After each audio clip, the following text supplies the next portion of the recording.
Questão 8, semana 7. O esquema abaixo apresenta de maneira simplificada processos possíveis para a obtenção de importantes substâncias a partir do gás natural e ar atmosférico. A gente tem um esqueminha, né, e uma tabela com as temperaturas de ebulição do H2, N2, O2 e amônia. E tem 3 itens para a gente determinar se são verdadeiros ou falsos. O item 1 fala: na etapa A separação dos gases pode ser efetuada borbulhando-se a mistura gasosa numa solução aquosa alcalina. A mistura que a gente quer separar na etapa A é a mistura de H2 e CO2, certo? O CO2, ele é um óxido ácido, enquanto que o H2, ele não é um óxido ácido, ele nem, enfim, né?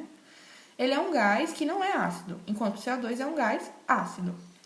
Se a gente borbulha essa solução, né, enfim, essa mistura gasosa em uma solução alcalina, o CO2 ele vai reagir com essa solução alcalina, enquanto que o H2 não reage com essa solução alcalina.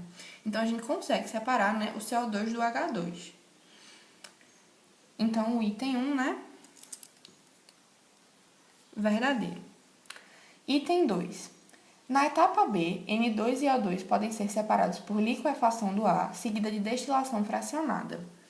Vamos lá. Um jeito de separar, né, uma mistura entre dois gases, que é uma mistura homogênea, é justamente esse processo de liquefação seguida de destilação fracionada. A gente liquefa o ar, né, que tem o N2 e o O2, e a gente tem esse ar na forma líquida agora. E aí, quando a gente vai destilar esse ar que está agora na forma líquida, né, é uma mistura, enfim, líquida.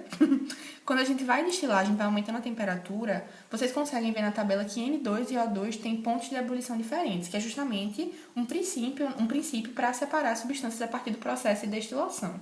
Então, à medida que a gente vai aumentando a temperatura, o N2 ele vai ebulir, porque ele tem um ponto de ebulição menor, e em seguida o O2 entra em processo de ebulição, certo? Mas eles têm temperaturas de ebulição diferentes, então a gente consegue separar essas substâncias na destilação fracionada. Não sei se ficou claro e tudo, mas eu acho que deu para entender. Então, o item 2, né, verdadeiro.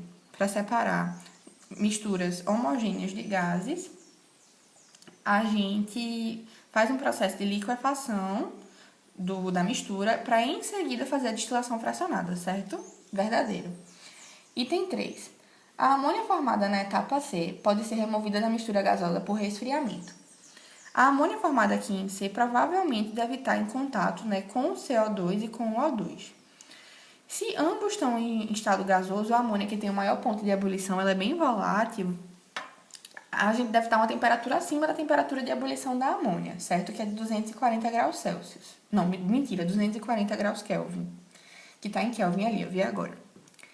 Deve estar uma temperatura superior à temperatura de ebulição da amônia. Se a gente resfria essa solução, a gente vai chegar primeiro na temperatura de ebulição da amônia, né? Porque a do O2 é de 90 graus Celsius, a do CO2 ele não deu, mas é menor do que a amônia também, porque a amônia é mais volátil que o CO2. A gente vai chegar primeiro na temperatura de ebulição da amônia, nesse processo de resfriamento.